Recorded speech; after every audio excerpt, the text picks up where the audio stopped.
last year birthday ne wo fe no ko fi o ye ga ni nka ye ho aka minta woni afine ani nam e ko ju aso nshipon wo kaji e ba ni nam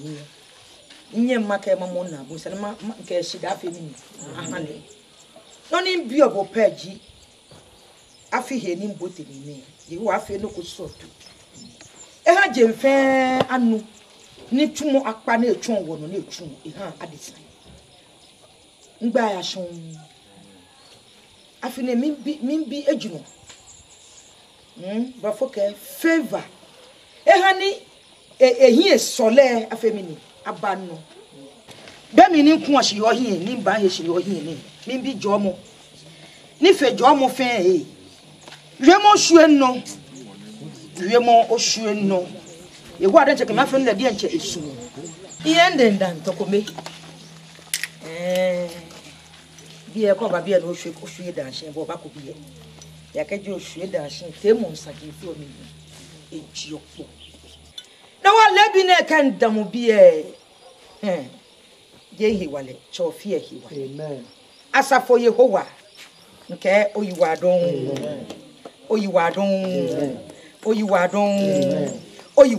amen ago nyame ni asimo ye ono je no tv e no ngene wo banye we ami ego tenye fenye yo ten yo ono je no ni femo ni egba eji noko yeje no je no ni lebi na hu wo ke banye hyian amene ni ngene he ni ana wo ono je no noko yeje ni femo ne wona hegbe wo ke wo mami comfort aikai alote yo ne ke hegbe na ngene ejake wo ngene sinu wota ne e form of nkele ekpe hie ke hie ni wo to ne ke form of gbine no wo kele ba na sandegba ye noko ye jin ni femu no e wo mafo he shraw ke mba wo ba gbele wo floto na agbene hu all right na oto lebi ne in prepare oto fioko ni nke ba sana mo fe mo ni hu ni e ba ni na wo ye bie ne ni le efemini ikeko asa ina oto je won yele je won muchuru ani bodenje kwa ko fi ofro ya hia na oyi o muchuru no na ka sabola ijan sabola iflu keke na ka shimi no wo wona otochubu kemini otoyen mwene ka o yo form gbin o ka birthday cake ni enini ayo e fonku behi shimo nkla mi ni enini e ko lole o fe ko hundan mwene mama ko ni mi nchombo ni kla mi ni eni hu ne onu shishin obrayo ko ba inwo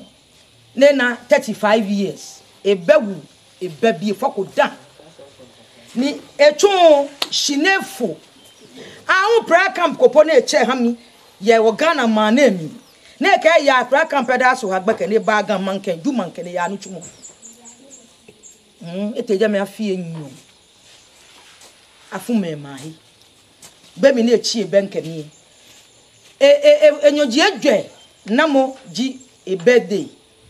no wo no mi e from gbafie o na etwa mi aka wo birthday e she ninka we foto e ka nlefe mo nfe ko da afa wa ha wo won lefe mo ninka wo lo ba foto ni ba chon le fo be mi na ehu oto be won wi e phone no be fe mo le neke be mi chon le fe mo neke e ba fe ta oto de ncho fo mo gbin no le nche ye bo na attach na yi oto oba ha bo de ncho class ye opono no ka machine o ka ni ma no e ko lo da ji ma mo hi onu shishin oba ha bo ncho class no ka la ka banye ye ni koni how mo ka jira mo mini oyo kaji esumo e banye ye ni nkoni ekwe na esumo hu e ba femini ba gbelegbe ha bo be mi no bra you e fe o to te ka ma koni o fa na ngbe na nke ko gbu na nchomo le bo na efe ke ni wo obla you e ke amehia ball obla yin ko bla ye ya hia na hai wo be ya wele fabia chinsi ne ba tie ko ihan She ameshia get enyo. E wa nya atwon bi anya atwon bi. She be mi ne ya oblanu kweba nya nye memu fa ka be twon. Se shinana. Wole enale. E wo nya ha mi ni ma anya to eko. E wo be na ta etwem na awo chin se ka ba no oblanu bi fa bi akai. No obla yo fefo ne ka ye hia na ni mba bi da na ni le. Na me ka na because an ya say me no ba she ka wo da bi mi na kole da eh awula o e fan ye ta trouble ten na o to ma ye ko. Me wo na aba wele ni han le mi ni le. E ba kan ya me ya body ba fefe ni ka han. Boni nchon le ba ta se na kan pepepe ni e ba ta shi de ba ye o to. Be mi ni fa bi ayi atana ahoe. No blood nu she la ke sister mi ya e ko fa ni you. Beke mi ni nyanyu e ne ha lo to ke la ke nyanyu e ke nka ba ka yesu mo beka o. Be mi na yo de kan smo you. Tumo aye fo ngwe na afo. Afo nke ngwe na afemini afo awolega na ke poje mu cha no no je tenju edwema mi no sade nko bo oto wo gbile ka je fe oto de ba wo chi so bra no ba na le chikwen na le jakashi gate ni ba shi ame gate enyo ni wo kon je no ba yi ke ya shi min ke la ke ho mu oto ha bodan cho class nke la ye ni ke mu le no ko wo wodan che wo kala mi ni yo babla de abi boni chonye nkenye wo fo hi wo ba no wo ke wo ni fe mo ba shansin ye ba na ke wo mamie ewula eye mfuta fefew de nche keta imase menele ehe efefew kra soro boni nyele wo mami comfort ayikai alote leji moni wo ke ba gbasane mene ni hanye na nye le ake mene famo gbikele ekpenyi ekehi no ewo ni fe mo krede ko ni ete no lebi na ye ehia no hesane wo basmo no wo kenye aja no ewo mami comfort o fine obi efe imbi ajo na anyele bohun oje efe mo o fine mi hu injame ejo ke mise ke omanye mami comfort lo fno ko pan ewo woto emi ake mene otukwaja gbini jinyo ma enyo ke enumone o fomo gbin ke bo epe hie ke hie wo fe won le ake wo fomo gbin yeli ele mise ke nyam saneni no ewo wo ba o hia na mene koni oni femo titiri koni osmo no ofe ye o fomo gbin e no wo ba ye he odase lele ni wo ba oba ni na bo no wula eye mfuta ni tun ake moko ni eye kunim moko ni eye ayilo ake afie cheba simon eni na mo no e wo keji afile ya fo ya hu ne ba ni na bo e be kunim yeli ji no wo ke shida ha Yehowa ni ake Christopher ye keji wo na kunim yeli no oba da Yehowa hye wo smo wo fe yen wo ya ayilo ni wo ke dale shi ni wo ba mene wo na ke o shi oto shi wonu na cho oto mama koni o fa de ke mo wo do ko fi o meni ji oto meni poten acho le oto wo te me ko me wole o ba smo ni o gbela mi o chon wo no ni ji oto yo na anyele mami kenkle manga wo kwelo ife ye je efia he ni ame ko wo manga mo fia mo ni madabo shi hu ake lebi ne ochi obenkem ni wo ba gba temo sanefio ona fe ni clark susuman fe anna nyamoni ehia ye adesa o wala shi o sanebi mo o ka miniji oto yo oto ji klamini eni oto mumomini eni klamini eni hu ni wo ka obini no ni matlebo yo mumomini eni ke klamini eni mama comfort fi ake oke oblayo lo oblanu ko ba pe kaji oke e bla kla ke mumu ke ma ke susuma ni bi etene kaji oke mu agbla mi emlin bla mo ba wa fi o bebi a sisi no mo bele ojugba wote me biye ka ake susuma wakola ake noji okla susuma fe wona le komi wo ake ni oche mumumi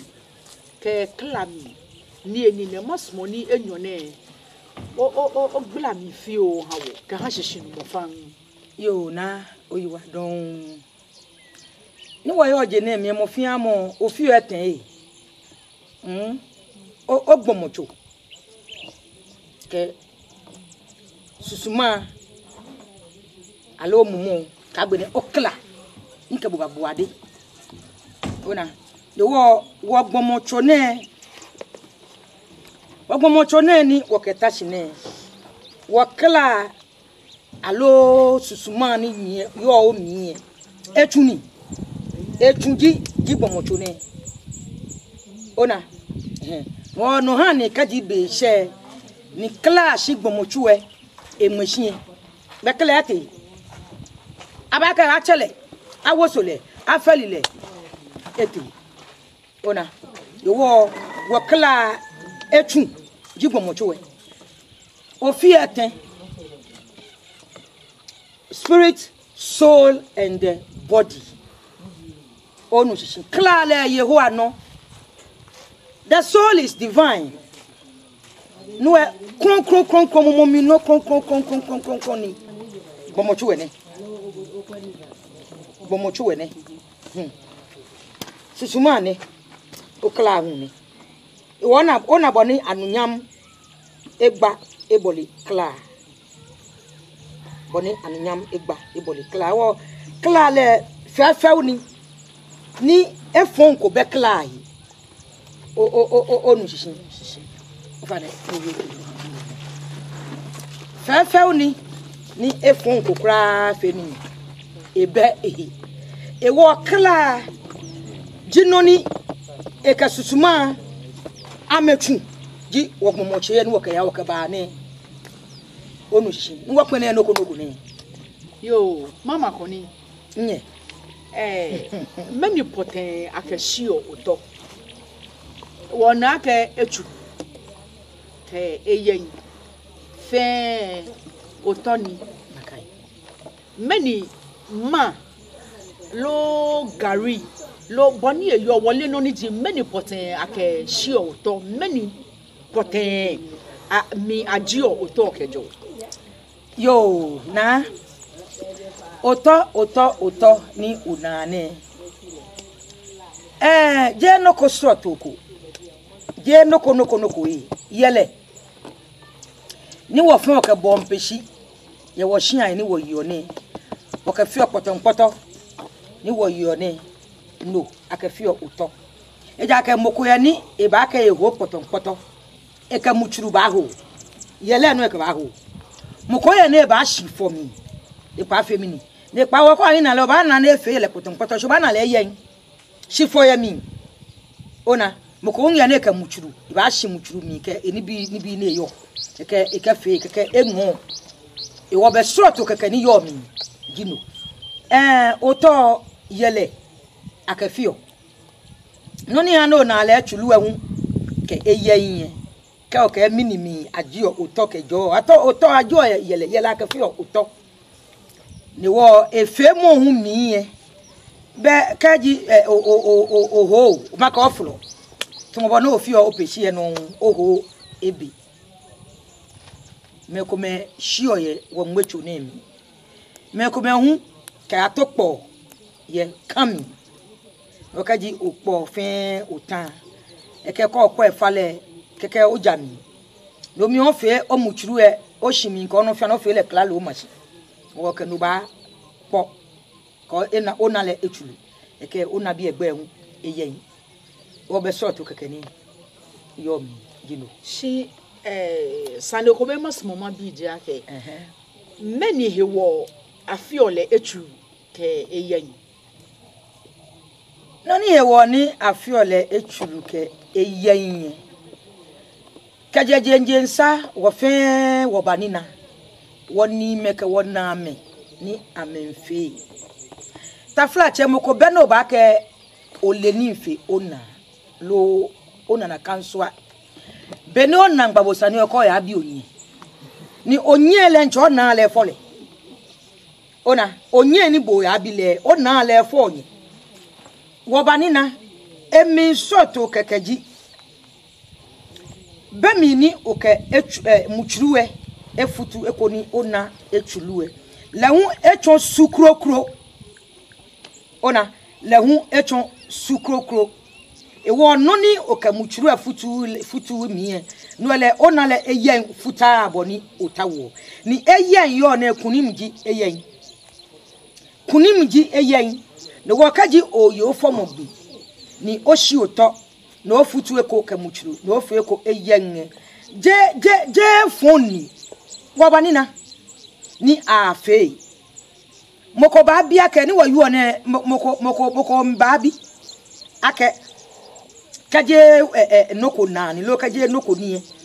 ha je yeli yo ne be woni ni ashi oto wo mini mama koni yu akashi je woni eke hanja yelele nche klami class ande ni wo yu klami ni no ni tefi oten ni bu afobo ekome ni moko la afo lenyo afo moko eten afo moko edwe obi o yesani ima mejera me babla o he na mejera me babla saka fi o mi ni adwele ame na ajula ame ewo omumo mi ni klami ni nji oto je won jamo je fun oyi wa don yo Minda bushima makoni. She ani ehia kura ake. Kaji kunim noko o manje noko mishe noko tamo fomu bujiro yeli ne. Ani ehia po ake ayo oto. Ehia wa meni yo. Ehia eja kashi be kaji kla be omiye keji kla damo se susuma be omiye domo se kla chi he susuma chi ni gbomo chu epe nyi te fata afi bani na abo kwa fu bo mo olo no hwo chichi omo o ka jembi be sande shi be mi ni kla yo o se na ekwo no na afiete e bani na boe ehile miye saka onyo ha kla ni eni na yi saka onyo ha okla ni eyiyo lebi man para ni hunu baje eja ke ka wote nwale mi wa bi Job sali Job yicho komedi di Job chapter 1 kuku ni je komie kabata enumo nwale ba ke boake be ko sheye Job wala shingine mi nwale ke Job ji shikache panaku ye uzi shiponno moko benita mo Job eya shika to moshia eya shika moko beni na Job eya chinan eya toyi eya woi eya teji eya mini ba ka wa bi Job di beko Job ji moni henyelo abonsa na kan maleke eya bi yehu agbe ne bata Job hefi o ne ngakela ka bono fe ne onye olomo onyumo ko no gbopo Job ka wula ka ke na kai taka be mi na ju no ba wo yi ro ka ju omu ba ha wotai Job wie mo no wo yu o ke wota wo chita mo ne maleke da kaji eshe Job musumbi afomogbi ano koteshi ne ni quote ne male emi fe ko no mo oyo ba nyo kwami obani na yejeme Job chapter 1 verse 1 to 5 eke mini lebi manpa ye Job ebi ya fomogbi ano lebi manpa ni hunu baje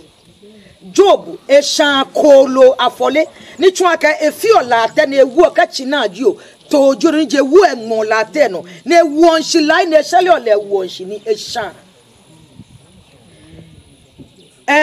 mba ni jiol kolo e na shan mi chofi esumopi no wa blema kase lawyer ni ba ho lo me ni gba lo nka ye hu anyi efe amesha ko lo afole mene waka wa New Testament era we na me waka wo mi shin waya Old Testament no wa he otaite ye hu abi aden ja no wa he otaite ni kaji go ba New Testament mi mpoko ba Luke chapter 2 verse 22 downwards e ba ka be mi na for Yesu ani bo kai Job ani mi nko to Old Testament ni ne no china kete so mo twa mi maleke agbe opo enyo mi na kana kan opo afi scripture konkro ba ka opo akapela America bi Yesu na afola awokuko mi na wo henu ni yo fa yo akadue shimene wo hye na me na efe ma bossa na bi mo no mini hani wo blema satan kaji iyo yakabo unle kafe kwa habo kaji ofo onye lo na ba ke ababo chiwo te sisi abaka ba kpolo efe abafo no na abafo na wo na ka ba ho ni habo bonya wo epe obaye aka ngo kla mini ewale taka fomo yo na gbele ke wala nuchumo kote fomo no ba o chon gbele mi ke ho ene me na efe ye na ewo wo kla he wale shimene wo nwe ene me ne fe he onu shishi no he wo ni wo yo ni onupa ike noko yeji no ho anoko yeji e ba onu oji onu TV e no da be fe be chi obenke wonu ka se temo nsaji ke temo ni bi Job etioshida manke hima kaje ehye ebi ya fomo buya Job ya bi nyoma e ya bi hi pawo ka bi ye edwe 7 sons and 3 daughters e wo da ka hye da kan ka bi hi en pawo e wo da ka hye me fomo buya no malaka Job shan ko loi afole Job sane no na dumonation afole male ba ka Job ke ale no ekole afimu na efe ekole bile kwa yueshi obuade ekole ebile kwa yueshi bofoko ekole ebile kwa yueshi hewaleko lo ewo ekepata ekepele biya ekeba ebiya wala amekla yi onu shishin no wo Job ni ji wo male mi Bible ni boyo ekoyo tun emi mwene po ye wo phone sa no wo kenya wo kemba Job chapter 1 verse 1 to 5 Job kolwe bebebe chinai ketoi e sheli ola na shame malaka ebi ya cho ye likenumu amecho amenye mmefe ameterase na cho nyanye me agbona bi abafata na yiyo na nu wo ka ka mi ake kaji ehye obedi form ogbin no celebrate poe be won onu shishi mmene court emokoshia o church member ni eye birthday ni boni fe oto le bi ne no bani na ne no ana ye me betu aka mo no wonja loko beji ndaka woka omune eno wonja loko ko beji she ole malaka study to show thyself approved unto God kaji okasi o han yehu ani ni anyeshi ohan yehu ani ni anyeshi ewo no we no fia no heyese na mo no fia no hehia onu shishi wo satan ye moko yi o helako ni hela na yi o kaja ka eche ba na no ho lo ya he ba na no ho we no la ka chofan no ya chi no ba ko ka sanya chi si ho hela ya da aka sanya chi aka edade se aka ho odido ni ji chofan no ka ncha mo mi hela kukwa aka ho odido ni ka o ka ho no nuwe bwancho ba na aka femini o cho he ni bia ni yo je ye fefe ye hia obani na uto kaje blema mene wod mo Bible no ni won wie won shi Bible en quoting habo Job 1:1 to 5 o yi wa don yo ma comfort yo adenche ajob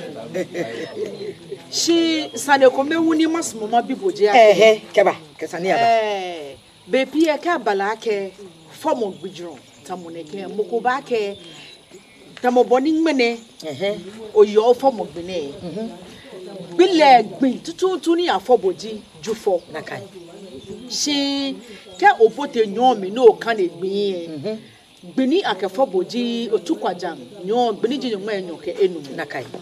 ni ye afine no nakai bile egbe so ha moko ba ke so ha moko klagbe no hewo mi iye oto ya moko klagbe no hewo akani mene Jesu ha fobo shi oye oto klami ni eni ye moko klagbe no efi ake indugbe fi o ko ba yen o jajegbe o han mi yo na nyele oyiwa don agbagbe no ni yo minji 25th June eji otukwaja nyo nwene ena nyo enyoke enu numbers yo ne ehia e wala shine yi boy ehia e wala shine mi ofoke is mean significant ehia ni ntashi ne le number nle yigbo ni mumumi ni nle bukuhuno lo le bukuhuno no go kaji gbile lo date egbeju fo ni hone ni nke mayele ju fo ni hone nde te egbe kono ewo ehin le mi kaje mo 25th po le nche sani ju fo ni ba na ekwe manye mafi yake egbe ngbile no shi ni chomo hewo nsumoni inde te pepe ni madamo no na kanon le hina no ekome momomi ni chulo ekome na mehu solo gbin na fa me shika jigbe ni de te gbe no ehoe fubo ni je ba logo awon ba gbe no pepe ehabo ona no wo odukogbe shi ejaleji no inde ti jimene moko hu gbi jimene mene so ha be kofi bi ka afia bi ya no wo odukogbe shi yiboye ehehia mo fiomo ke eyibo ye jenem jake mo fiomo ke he no je no babla ye shikon ne no he no klaje ne babla aka ota wo na obata wo obana jake shi nwale ke emi ni 3 wise men ni ji ni le lo eten aka meje bokan na menta na fo wonu ncho Yesu Kristo ye Islam ke anabi Isa na ka me chole amenta we na afo leye nwale ka me kwa amena nwlami na menye nwlami ese obo won ale no ta wo nwlami segbe ona o nwlani yo nwlami mi he no damo oni sa no fe atade su ipo ni he no je no babla ni sa no wo ne ba gbologbe han bo trauma ni aba yo inye dani wo ba mu wosane bi mo na efi ake masmoni o kewo no ko fi oye wo gbin poteni ake form femu ni ji wo clag bi no wole tamo ju wo ye ju for sure ke ni bi gbin ke wo clag ke wo gbeme adesan e bi enche ani chakma ko ye wote noko ni ha wo yo emu wo gbin ha wo gbechon moko ye wo jenshi hinle na mi lo yo na oyiwa don ko san bi mo wo ke wo gbin ye chakpan baba o di enche shimene wo ke no fiano ye Yesu gba mi ni wo shi no fiano ona bo na etobo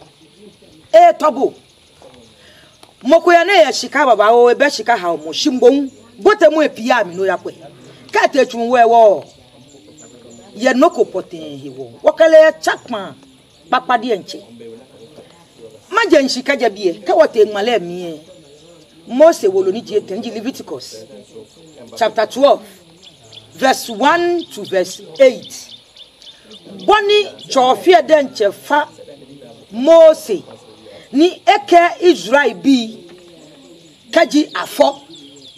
ni wo na afo yo na afo nu ye wa ka Mose aka mo Israel bi ya kashin kaji ofo nwe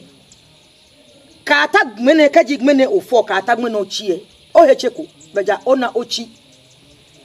ni obata hye gbin kome abo fe agen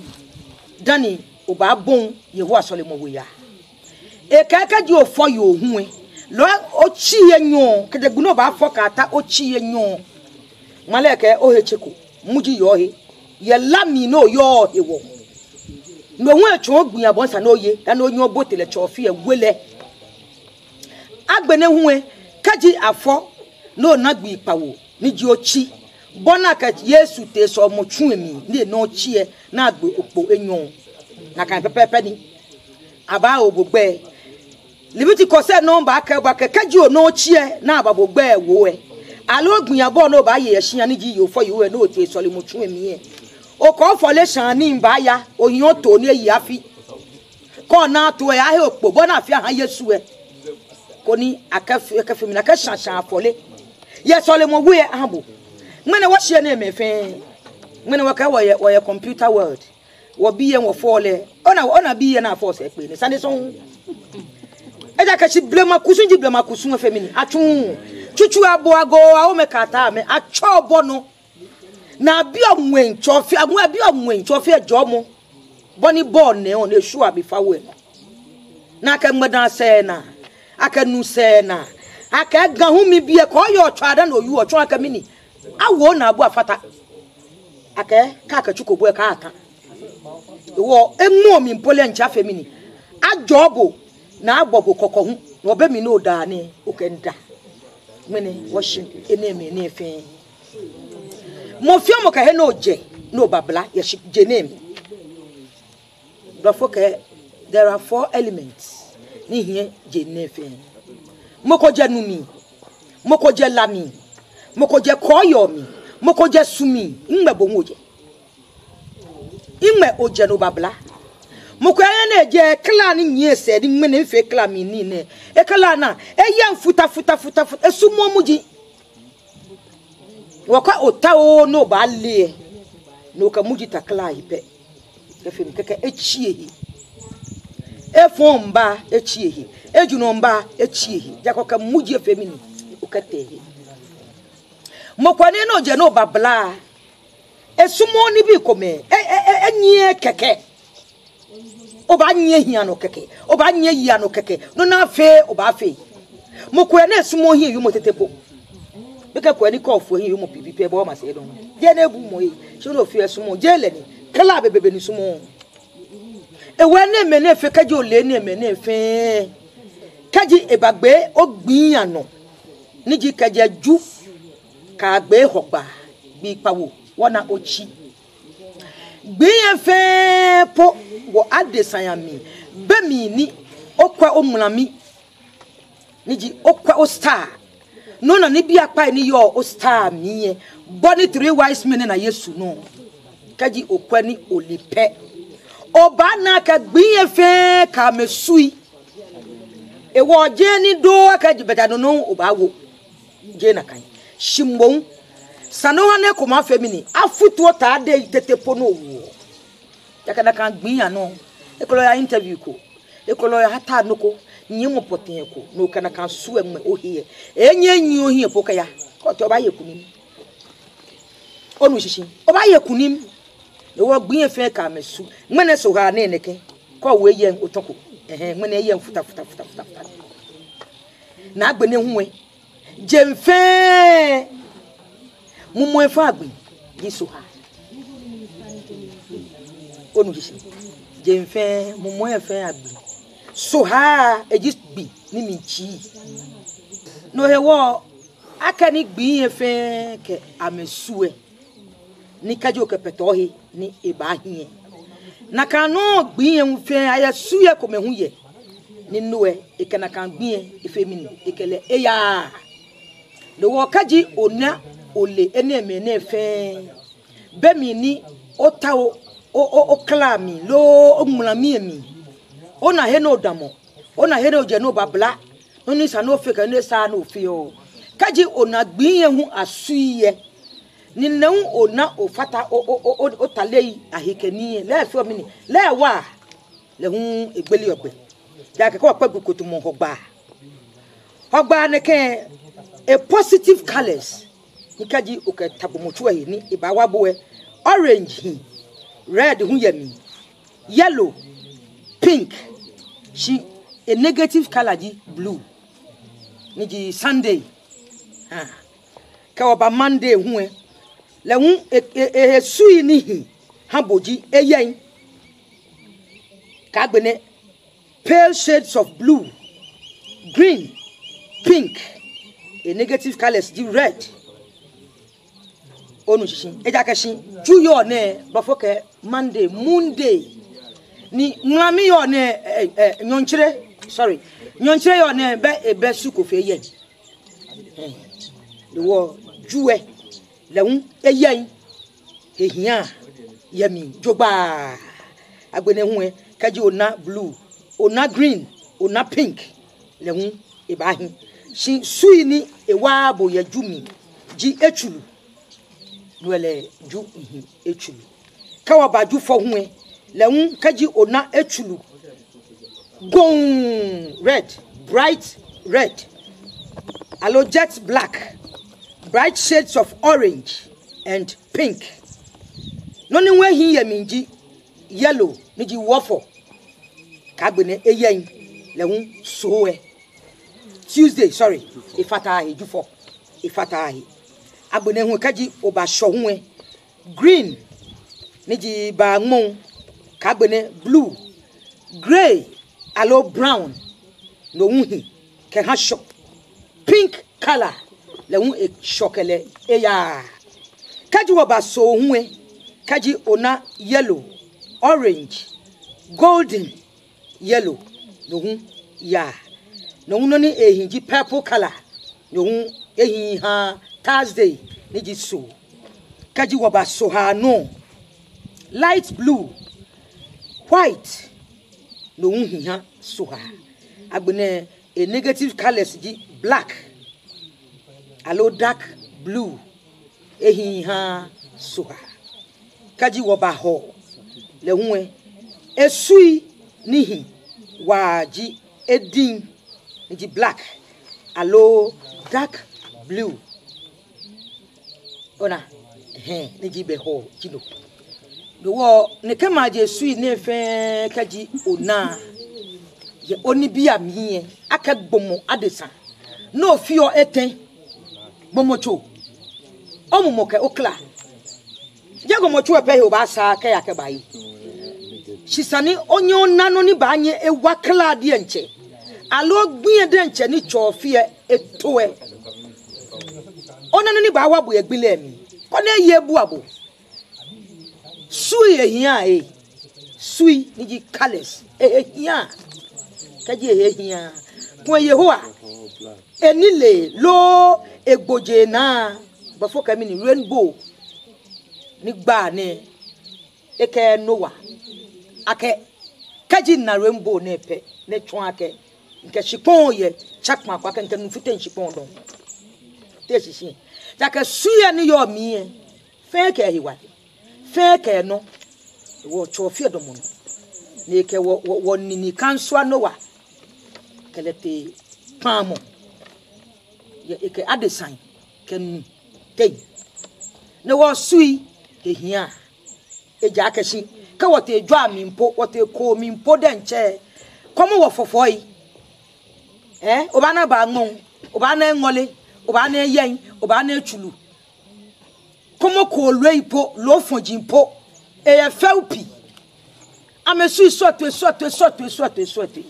wote fi otani bo adesan abuele oba yu oshinoko no fa no ehia agene ka wo na aka no fa no ehia ni wona aka chofia enyu no fia no efio no na le he wale ye no fia no mi hu oba na ake ogbe tetepo afa mi agbele ahabo na oyiwa don yo o ma comfort oyiwa don ke o Sunday no gbela mi o ha woni shikedamo o mi gbela mo ne no masmo ma bi Sunday kome ka mu woni fe mo na yo o chon gbin ye ke sui ni hihame noni ehihale yo wonu shishi shita mo boni tashine kola ke afami ju Ochon su ni hihaju nakai isare bi moji ani kaji aka na fomi juwe hewo be esani iwalagbin abofe lo ye befe bemie mahina kan suye amle lo ntade lo ni bi instruct fe momle na kan suye ajepo yemle alo mamme kaji esaju daju niji inform ogbin lo inkla gbin dani ekule nke na kan suwe awo ihewolo no ile kaji sanebi mo ebojo pa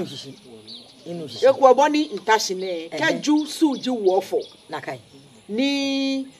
mi afomi juwe be da gbin sani nke wofo anye alo kese da juwe akani ju suji wofo kese da juwe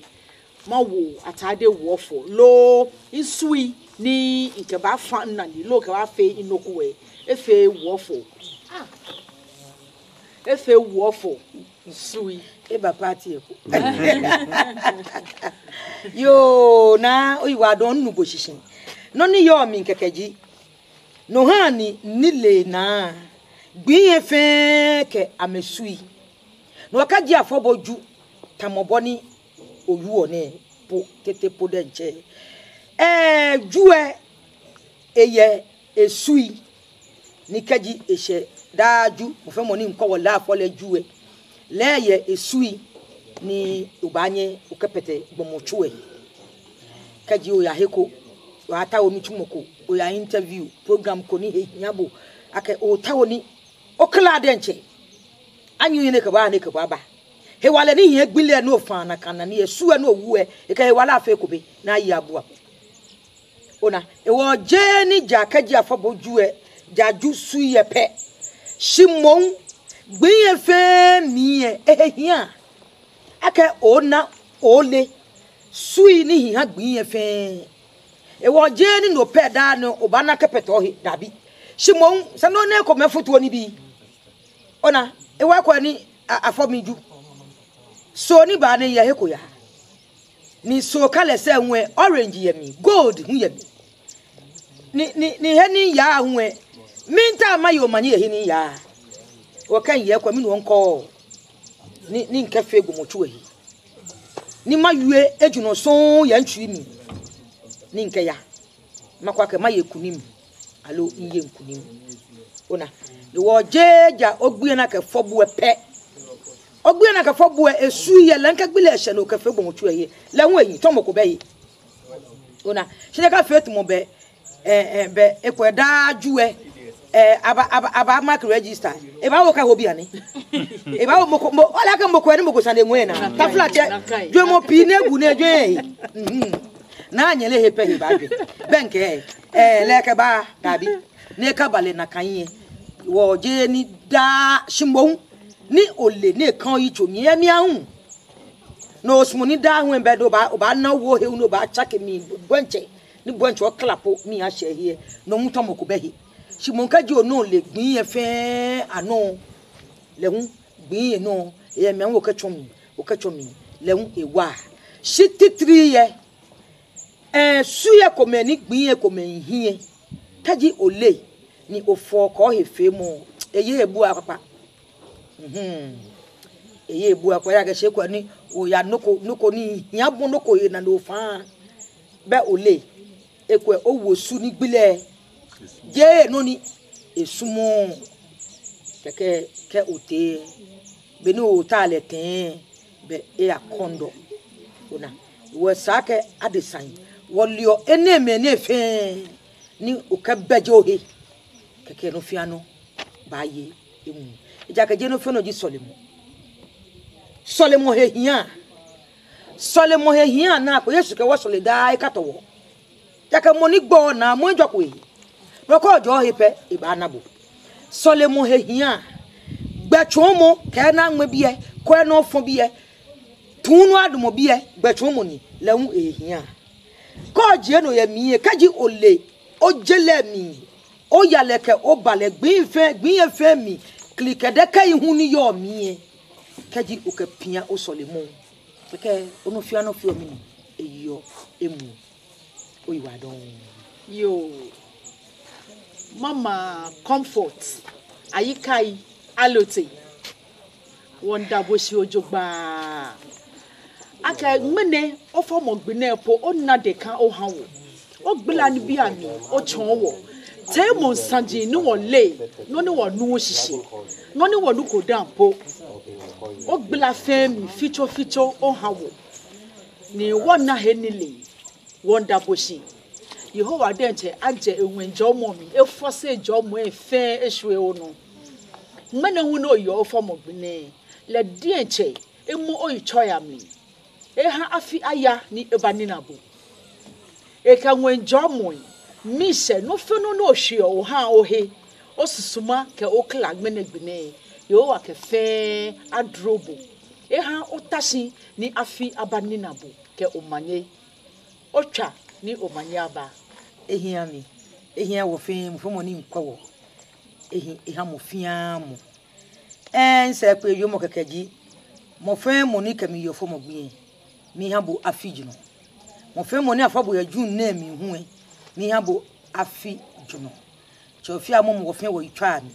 afi aya ni eba ho wo hi wo fe mo alonte dinko akafo wo ten kaji achinwota akake wo ye ye wadon be boni wo chonye wo kenye wo mami osofo comfort ayikai alote ni yo gan anai popa anu mene otukwaja ngbini jinyo nwa enyoke enumo efomo gbekele pe hin ekehin ni wo na hegbe oba yehe odase yanyu ma gbone hin egbla temu sanjin sroto ya mi echonwo wona nile sroto wona ehe wo fata no ni wole momo enu wonda leshin ojogba ni wo hia wo yuake boni nye fata wo he nye ke wo ko ono oji ono nye ba ka he nye kwa ono oji ono ko ni kasemo ka nile ni wona ya ne ke plamane no nye ke wo achaya ko ni wo kase agbene hu e woni femo ni ji noko yeje ni ba no ye ono oji ono plamane no Oba to taflache ake je mami osofo comfort alote pe ni chumoni si mo femo ni jete mo sanjin ahenile ni ebanye ekewo aja wona fe ni woni femo eya hie ni ehyeson gbeka wo patwa yibo ahunya ba na ye wo plamano no he wo mo kaji okwe oba faine koni okopatwa yibo ni otwa wote mo femo ni oba twa no ke oba gba hisani e oba to hegbaje anu ko ni heni sani wo pe ye wo ke bo ape ni nile ni oyo ni bohu oke waja keke wo fe wo pa wo gan he mama ni wo gan no ni eyanwe mi danye shi eko akenye ka wo eyebe ni ke ya shi wo ba pe ko nwe mi nya bofo na anyele parkins ne nke nye fe nye ke shian kwamuju